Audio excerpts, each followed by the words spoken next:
ನಮಸ್ಕಾರ, ನಾನು ನಿಮ್ಮ ಕುಕಿಂಗ್ ಫ್ರೆಂಡ್ ಸುಚಿ ಸವಿರುಚಿ. ವ್ರತ್ ಅಂದರೆ ಬೋರಿಂಗ್ ಅಂತ ಯಾರು ಹೇಳಿದ್ದು? ಬನ್ನಿ, ನಾನು ನಿಮಗೊಂದು ಈಸಿಯಾಗಿರೋ ರೆಸಿಪಿ ಹೇಳ್ಕೊಡ್ತಿದ್ದೀನಿ, ಸಾಬುದಾನ ಕಿಚಡಿ. ಶುರು ಮಾಡೋಣವಾ? ಮೊದಲಿಗೆ ಒಂದು ಪ್ಯಾನ್ ಇಟ್ಕೊಂಡು ನೀವು ಅದಕ್ಕೆ 3 ಚಮಚ ಅಷ್ಟು ಎಣ್ಣೆ ಹಾಕ್ಕೊಳ್ಳಿ. ನಾನಿಲ್ಲಿ ಸನ್ಫ್ಲವರ್ ಆಯಿಲ್ನ ಯೂಸ್ ಮಾಡ್ತಿದ್ದೀನಿ.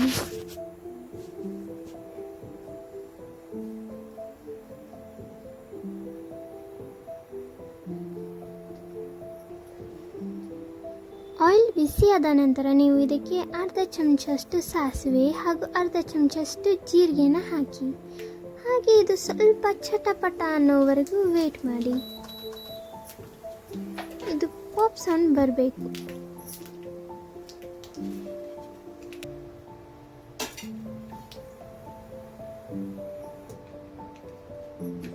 ಈಗ ನೀವು ಇದಕ್ಕೆ 4ರಿಂದ 5 ಹಸಿಮೆಣಸಿನಕಾಯಿನ ಚಿಕ್ಕ ಚಿಕ್ಕದಾಗಿ ಕಟ್ ಮಾಡಿಕೊಂಡು ಸೇರಿಸ್ಕೊಳ್ಳಿ. ಹಾಗೆ ನಾನು ಇಲ್ಲಿ 2 ಆಲೂಗಡ್ಡೆನ ಸಿಪ್ಪೆ ತೆಗೆದು ಕಟ್ ಮಾಡಿ ಇಟ್ಕೊಂಡಿದ್ದೀನಿ. ಇದನ್ನು ಕೂಡ ಸೇರಿಸ್ಕೊಳ್ಳಿ.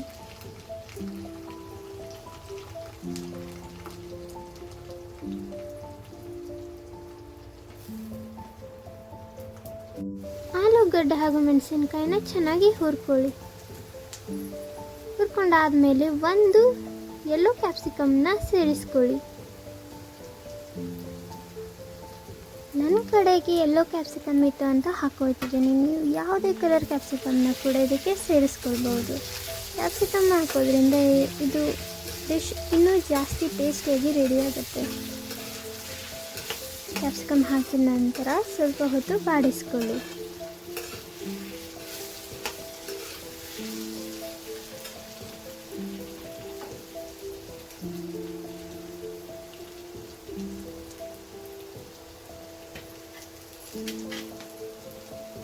ಹಾಗೆ ನೀವು ಬಾಡಿಸ್ಕೊಂಡ ನಂತರ ಇದಕ್ಕೆ 1 ಚಮಚ ಅಷ್ಟು ಸಕ್ಕರೆ ಹಾಕೊಳ್ಳಿ. ಸಕ್ಕರೆ ಆಪ್ಷನಲ್, ನೀವು ಬೇಕಿದ್ರೆ ಸ್ಕಿಪ್ ಮಾಡ್ಬೋದು. ಹಾಗೆ ನೀವು ಇದಕ್ಕೆ ರುಚಿಗೆ ತಕ್ಕಷ್ಟು ಉಪ್ಪನ್ನು ಸೇರಿಸ್ಕೊಳ್ಳಿ. ನಾನು ಇಲ್ಲಿ 1 ಸ್ಪೂನಷ್ಟು ಉಪ್ಪನ್ನು ಹಾಕ್ಕೊಳ್ತಿದ್ದೀನಿ. ಈ ಕ್ವಾಂಟಿಟಿಗೆ ಇದು ಪರ್ಫೆಕ್ಟ್ ಆಗುತ್ತೆ. ಉಪ್ಪು ಹಾಕಿದ ನಂತರ ನೀವು ಇದಕ್ಕೆ ಅರ್ಧ ಚಮಚ ಅಷ್ಟು ಅರಿಶಿನ ಪುಡಿನ ಸೇರಿಸಿ. ನೋಡಿ, ಅರಿಶಿನ ಪುಡಿ ಹಾಕೋದ್ರಿಂದ ನಿಮ್ಮ ಕಿಚಡಿಗೆ ಒಂದು ಒಳ್ಳೆ ಕಲರ್ ಬರುತ್ತೆ. ಹಾಗೆ ಇದು ಹೆಲ್ತಿಗೆ ತುಂಬ ಒಳ್ಳೆಯದಾದಂಥದ್ದು.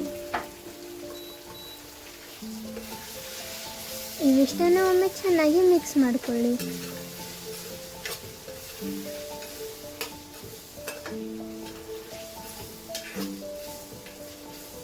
ನೋಡಿ, ಹೀಗೆ ನೀವು ಚೆನ್ನಾಗಿ ಬಾಡಿಸ್ಕೊಂಡ ನಂತರ ನಾನು ಇದಕ್ಕೆ ಈಗ 1 ಕಪ್ ಅಷ್ಟು ಸಬ್ಬಕ್ಕಿನ ನೆನೆ ಹಾಕ್ಕೊಂಡಿದ್ದೆ. ಅದು ಚೆನ್ನಾಗಿ ಅಳ್ಕೊಂಡಿದ್ದೆ, ಅದನ್ನು ಇದಕ್ಕೆ ಸೇರಿಸ್ತಿದ್ದೀನಿ. ಈ ಸಬ್ಬಕ್ಕಿ ಅನ್ನೋದು ಒಂಥರ VIP ಕ್ಯಾಂಡಿಡೇಟ್ ಥರ. ನೀವು ಬಹಳ ನಾಜೂಕಾಗಿ ಮಿಕ್ಸ್ ಮಾಡಬೇಕು, ಇಲ್ಲಾಂದರೆ ಪುಡಿ ಪುಡಿ ಆಗೋಗುತ್ತೆ. ಸೊ ಮೆಲ್ಲನೆ ನೀವು ಇದನ್ನೆಲ್ಲ ಮಿಕ್ಸ್ ಮಾಡ್ಕೊಳ್ಳಿ. ನಾನು ತೋರಿಸ್ತಿದ್ದೀನಲ್ಲ, ಹೀಗೆ ಲೈಟಾಗಿ ಕೆಳಗಿಂದ ಮೇಲೆ ಮಿಕ್ಸ್ ಮಾಡಿ. ನೀವು ಹೀಗೆ ಮಾಡಿಕೊಂಡ್ರೆ ಸಬ್ಬಕ್ಕಿ ಬೇಗ ಒಡೆಯೋದಿಲ್ಲ.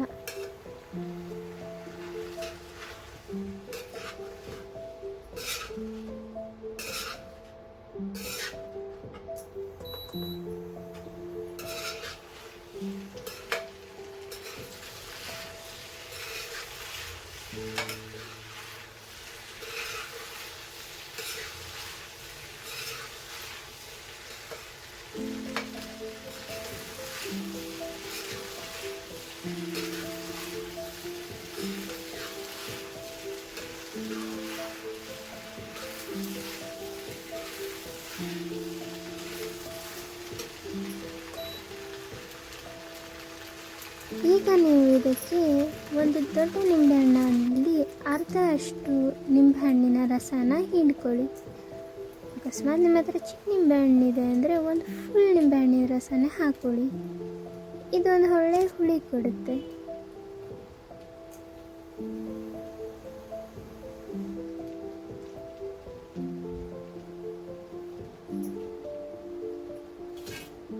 ನಿಂಬೆ ರಸ ಹಾಕಿದ ತಕ್ಷಣ ಸ್ವಲ್ಪ ಕೊತ್ತಂಬರಿ ಸೊಪ್ಪನ್ನು ಸೇರಿಸ್ಕೊಳ್ಳಿ. ನೋಡಿ, ಹೀಗೆ ಚಿಕ್ಕ ಚಿಕ್ಕದಾಗಿ ಕಟ್ ಮಾಡ್ಕೊಂಡು ನಾನು ಸೇರಿಸ್ತಿದ್ದೀನಿ. ಎಷ್ಟು ಕಲರ್ಫುಲ್ಲಾಗಿ ಕಾಣ್ತಾ ಉಂಟಲ್ಲ. ಹಾಗೆ ನಾನು ಸ್ವಲ್ಪ ಶೇಂಗಾನ ಲೈಟಾಗಿ ಹುರಿದು ತರಿ ಮಾಡಿಕೊಂಡು ಇಟ್ಕೊಂಡಿದ್ದೀನಿ. ಇದನ್ನು ಕೂಡ ನೀವು ಹಾಕ್ಕೊಳ್ಳಿ. ನೀವು ಲೈಟಾಗಿ ಕ್ರಷ್ ಮಾಡಿಕೊಂಡ್ರೆ ಸಾಕು. ನೋಡಿ, ಈ ಥರ ಸೇರಿಸ್ಕೊಂಬಿಡಿ. ಒಂದು ಅರ್ಧ ಕಪ್ ಶೇಂಗಾ ಆದರೆ ಸಾಕು. ಇವೆಲ್ಲವನ್ನು ಒಮ್ಮೆ ನೀಟಾಗಿ ಮೇಲಿಂದ ಕೆಳಗೆ ಮಿಕ್ಸ್ ಮಾಡ್ಕೊಳ್ಳಿ. ಎಷ್ಟು ಸಿಂಪಲ್ ಆದ ರೆಸಿಪಿ ಅಲ್ವಾ? ಮನೆಯಲ್ಲಿ ಪ್ರತಿಯೊಬ್ಬರು ಇಷ್ಟಪಡುವಂಥ ಒಂದು ರೆಸಿಪಿ, ಹಾಗೂ ಬೇಗ ಕೂಡ ಆಗಿಬಿಡುತ್ತೆ. ಈ ವ್ರತ್ ಟೈಮಲ್ಲಿ ಎಲ್ಲ ಒಂದು ಹೇಳಿ ಮಾಡಿಸಿರುವಂತಹ ರೆಸಿಪಿ ಇದು. ಇದನ್ನು ಬಿಸಿ ಬಿಸಿಯಾಗಿ ಸರ್ವ್ ಮಾಡಿ ಎಂಜಾಯ್ ಮಾಡಿ. Thank you for watching. Like, comment, share ಹಾಗೂ ಸಬ್ಸ್ಕ್ರೈಬ್ ಮಾಡೋದನ್ನು ಮರಿಬೇಡಿ. ನಿಮ್ಮ ಅನಿಸಿಕೆಗಳೇನೇ ಇದ್ರೂ ಕಮೆಂಟ್ ಸೆಕ್ಷನಲ್ಲಿ ತಿಳಿಸಿ.